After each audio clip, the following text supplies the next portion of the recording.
Hello friends and welcome to my channel code with Inshal. तो जैसा आपको पता है प्रीवियसली ऑन हमने HTML में देखा था कि बेसिकली क्लास एट्रीब्यूट क्या होता है और किस तरह डिफ के साथ हम क्लास एट्रीब्यूट को यूज़ करते हैं। तो आज की वीडियो में मैं आपको आईडी एट्रीब्यूट के बारे में बताऊंगा, क्योंकि डिफ के साथ हम दो एट्रीब्यूट्स का यूज़ करते हैं जिससे हम जो है उन दोनों एट्रीब्यूट्स को स्टाइल भी कर सकते हैं और जो जो चीज़ें हम डिफ के अंदर डालते हैं उसको भी स्टाइल कर सकते हैं। जैसे प्रीवियसली हमने क्लास के थ्रू देखा था कि किस तरह चीज़ों को स्टाइल करते हैं यूज़ करते हुए स्टाइल एट्रीब्यूट को, जो कि CSS का एक इंटरनल और एक इनलाइन एलिमेंट है, और उसको यूज़ करते हुए हम अपने कोड्स को स्टाइल करते हैं जो कि HTML में हम लिखते हैं। तो बेसिकली आज मैं आपको बताऊंगा कि आईडी एट्रीब्यूट को क्यों यूज़ करते हैं। बेसिकली एक तरह क्लास ही होती है ये, लेकिन सिर्फ फ़र्क ये होता है आईडी को लिखने का तरीका अलग होता है स्टाइल एट्रीब्यूट में। तो मैं आपको बताऊंगा किस तरह आईडी के एट्रीब्यूट को यूज़ करते हैं और किस तरह इसको डिफ के अंदर हम जो है इस्तेमाल कर सकते हैं। तो बहुत ही अमेजिंग वीडियो होगी आज की और स्टार्ट टू एंड देखिएगा। अगर आपको आज की ये वीडियो पसंद आए और अच्छी लगे तो वीडियो को लाइक करना ना भूलें। चैनल पर नए तो चैनल को सब्सक्राइब कर दें और साथ ही साथ नोटिफिकेशन बेल ऑन कर दें ताकि इस तरह की कोई भी फ्यूचर वीडियो मैं अपलोड करूँ उस चैनल पर उसका नोटिफिकेशन पहले आपको मिले। और वीडियो को लाजमी शेयर कर दें ताकि और भी लोग सीख सके कि किस तरह हम HTML के थ्रू ये अमेजिंग चीज़ें कवर अप कर सकते हैं स्टार्ट टू एंड। तो वेट किस बात का, चलते हैं कंप्यूटर स्क्रीन के ऊपर एंड लेट्स गेट स्टार्टेड।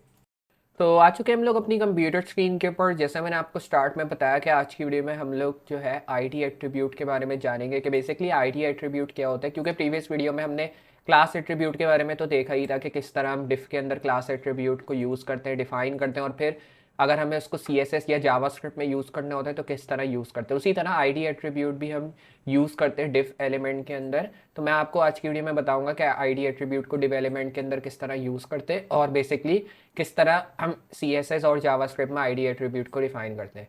अगर हम बात करें आईडी एट्रीब्यूट की, तो the HTML ID attribute is used to specify unique ID for an HTML element. You can not have more than one element with the same ID in an HTML document.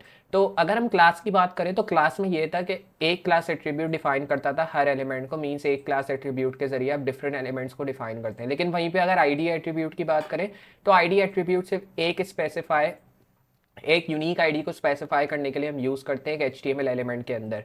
और you can not have more than one element, मतलब आप ID के अलावा कोई भी और element उसके अंदर क्रिएट नहीं कर सकते with the same ID in HTML document. Means अगर आप एक आईडी के जरिए डिफरेंट एलिमेंट्स क्रिएट करना चाहते हैं, मल्टीपल एलिमेंट्स क्रिएट करना चाहते हैं, तो वो आप नहीं कर सकते सिवाय एक एलिमेंट के HTML डॉक्यूमेंट के अंदर using the ID attribute. The ID attribute specifies a unique ID for an HTML element. The value of the ID attribute must be unique within the HTML document. तो ये हमें बता रहा है कि ID attribute specify करते हैं unique ID को HTML एलिमेंट में, और हर वैल्यू जो कि हम आईडी एट्रीब्यूट के लिए यूज़ करते हैं वो भी यूनिक होनी चाहिए। जैसे अगर मैं एक डिफ क्रिएट कर रहा हूँ, डिफ में मैं आईडी दे रहा हूँ, एक आईडी मैंने दी जैसे सिटी की, जैसे क्लास में भी हमने डॉट सिटी करके एक आईडी क्लास दी थी, तो इसी तरह अगर आप एक एग्जांपल लें कि मैंने एक आईडी दी सिटी की, अब मैं दूसरी आईडी सिटी की नहीं दे सकता हूँ, क्योंकि क्लास में क्या होता था अगर हम एक क्लास सेम नेम से दूसरे देते तो वो चीज़ जो हम एक आईडी में एक क्लास में डालते थे वो सब में अप्लाई हो जाती थी। लेकिन आईडी में ये है कि अगर आप एक एलिमेंट का नाम सिटी दे रहे हैं तो दूसरे का नाम आप सिटी नहीं दे सकते, उसके लिए आपको यूनिक आईडी का यूज़ करना होता है। अगर आप ऐसा करते हैं तो फिर आपको ऐसा नहीं होगा कि जो कंटेंट आपने पहली वाली आईडी में डाला होगा सिटी की वो आपको दूसरे में शो होगा, आपको कुछ भी शो नहीं होगा दूसरे में, एम्प्टी शो होगा, क्योंकि HTML में ऑब्वियसली आपको एरर शो नहीं होता क्योंकि सारी चीज़ें उसमें ब्राउजर में ऐड होती हैं। The ID attribute is used to point a specific style declaration in a style sheet. It is also used by JavaScript to access and manipulate the element with the specific ID. तो जैसे class में था इसमें भी वैसा ही है कि एक आईडी एट्रीब्यूट यूज होता है पॉइंट करने के लिए स्पेसिफिक स्टाइल डिक्लेरेशन को स्टाइल शीट के अंदर। जैसे अगर मैं CSS की डिफरेंट प्रॉपर्टीज़ का यूज़ करना चाहता हूँ तो मैं उसके लिए आईडी एट्रीब्यूट का यूज़ कर सकता हूँ, और उसमें आईडी में जो भी कंटेंट मैंने ऐड किया होगा वो मैं स्टाइल एलिमेंट या स्टाइल एट्रीब्यूट के ज़रिए जो है CSS प्रॉपर्टीज़ के ज़रिए उसको स्टाइल कर सकता हूँ। It is also use by JavaScript, मतलब जावास्क्रिप्ट के लिए भी आईडीज़ को हम यूज़ करते हैं ताकि हम एक्सेस और मैनिपुलेट कर सकें एलिमेंट एक स्पेसिफिक आईडी के जरिए, जैसे क्लास में था वैसे ही। The syntax for ID is write a hash followed by ID name then define the CSS properties within curly braces. तो जैसे हम क्लास को डिफाइन करते थे डिफ के अंदर, जैसे हम डालते थे डिफ क्लास इक्वल टू और फिर कंटेंट ऐड कर देते थे, उसी तरह आईडी में भी यही है। पहले आपको डिफ डालना है आईडी इक्वल टू कंटेंट, मतलब सेम चीज़ है, सिर्फ क्लास की जगह आपको आईडी डाल देना है, और अगर क्लास डिफाइन करनी है तो आईडी की जगह क्लास डाल देना है। लेकिन डिफरेंस क्या आता है, डिफरेंस क्लास को जब हम डिफाइन करते हैं CSS में तो वहां पे डिफरेंस आता है। अगर आपको क्लास को CSS में डिफाइन करना है तो उसके लिए आप स्टार्ट में डॉट डालते हैं, वहीं पे अगर आपको आईडी को डिफाइन करना है सीएसएस के अंदर तो वहाँ पे स्टार्ट में आप हैश टैग ऐड करेंगे, जो कि शिफ्ट और 3 दबाने से आता है हैश टैग। तो हैश का एलिमेंट, ये वाला जो एलिमेंट है ये डालना बहुत ज़रूरी है जब आप किसी भी आईडी को डिफाइन करते हैं। और ये वाला जो एलिमेंट है ये आपको हमेशा आईडी के स्टार्ट में ऐड करना है ताकि आप उसको स्टाइल कर सकें, क्योंकि अगर आप डॉट ऐड करेंगे तो वो इंडिकेट करेगा क्लास को, और आईडी में जो भी चीज़ आपने डाली होगी, जो चीज़ें आप स्टाइल करना चाहते हैं वो स्टाइल नहीं होंगी। तो इसलिए आईडी जब भी हम डिफाइन करें तो हमें ये हैश डालना ज़रूरी है, और बाकी चीज़ें सेम रहेंगी जो कि हम क्लास में भी देखते हैं कि डॉट सिटी मींस क्लास का नाम, फिर कर्ली ब्रेसेस और फिर सीएसएस की प्रॉपर्टीज। उसी तरह आईडी में हैश टैग क्लास का नाम, कर्ली ब्रेसेस और फिर सीएसएस प्रॉपर्टीज उसके अंदर, जिससे हम आईडी को स्टाइल कर सकें।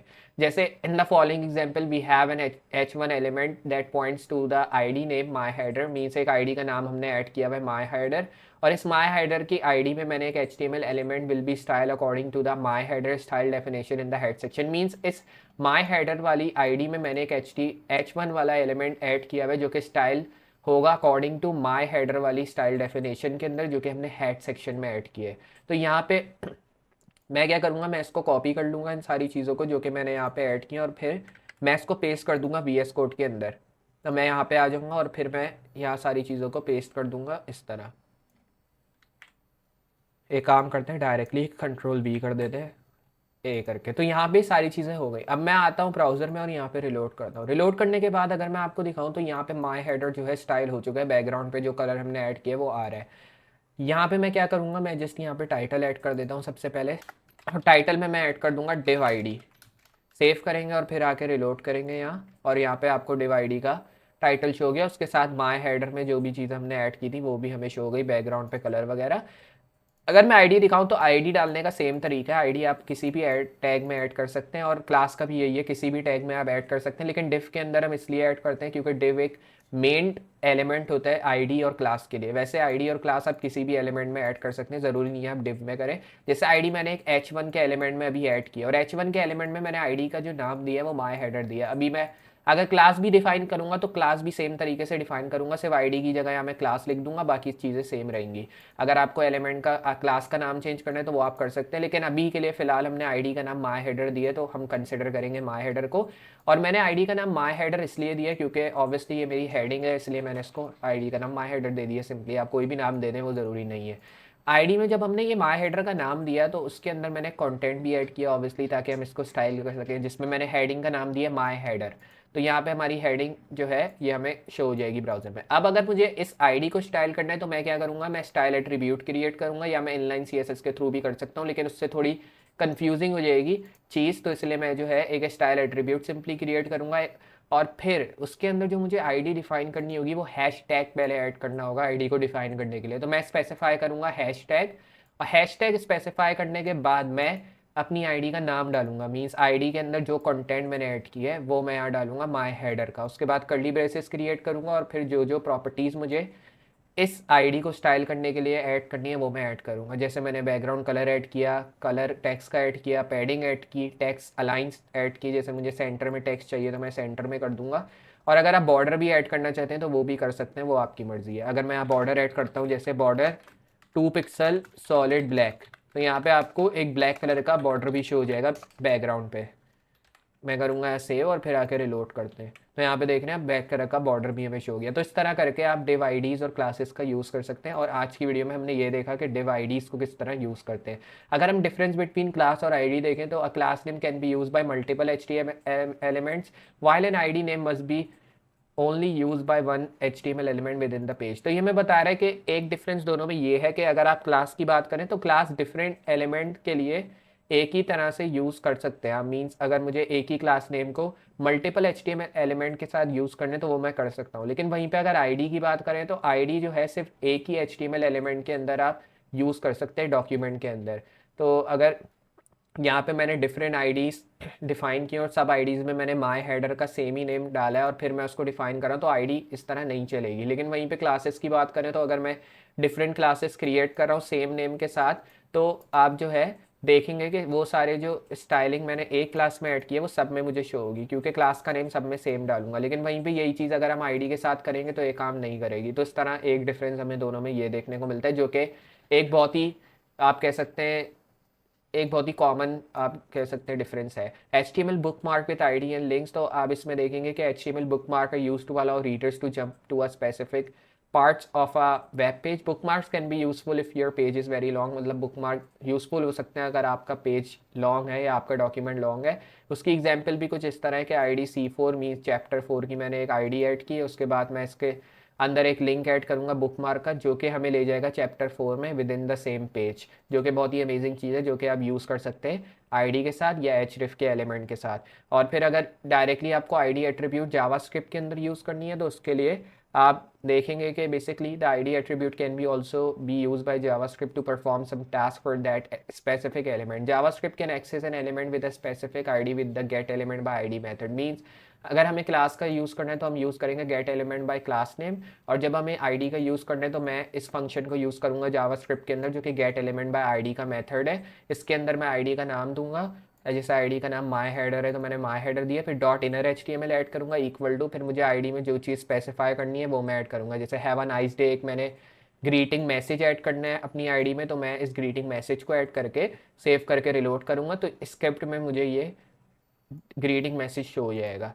और फिर उसके बाद आप इसको ट्राई और सेल्फ मीन्स आप खुद भी ट्राई करके देख सकते हैं। और इसकी जो चैप्टर समरी है वो the I attribute is use to specify unique ID for an HTML element. The value of the ID attribute must be unique within the HTML document. The ID attribute is use by CSS in JavaScript to style select a specific element. तो ये तीन जो है ये main चीज़ें हैं जो कि हमें इस चैप्टर समरी में देखनी चाहिए कि आईडी एट्रीब्यूट एक यूनिक आईडी को स्पेसिफाई करने के लिए HTML एलिमेंट में हम यूज़ करते हैं, और आईडी की जो वैल्यू होती है, आईडी एट्रीब्यूट की जो वैल्यू होती है वो यूनिक होनी चाहिए हर एलिमेंट के लिए जो कि हम HTML डॉक्यूमेंट में यूज़ कर रहे हैं। सेम आईडी के साथ हम नहीं जा सकते। वहीं पे आईडी एट्रीब्यूट सिर्फ यूज़ कर सकते हैं हम CSS और जावास्क्रिप्ट के अंदर, ताकि हम स्टाइल या सेलेक्ट कर सकें किसी स्पेसिफिक एलिमेंट को। तो मुझे उम्मीद है आपको आज की वीडियो में आईडीज़ के बारे में समझ में आया होगा कि किस तरह हम HTML में आईडी एट्रीब्यूट को यूज़ करते हैं, क्या काम होता है और क्या डिफरेंस होता है क्लास और आईडी के बारे में, ये भी मैंने आपको आज की वीडियो में बताया। तो अगर आपको आज की ये अमेजिंग वीडियो पसंद आई है और अच्छी लगे तो वीडियो को लाइक करना ना भूलें।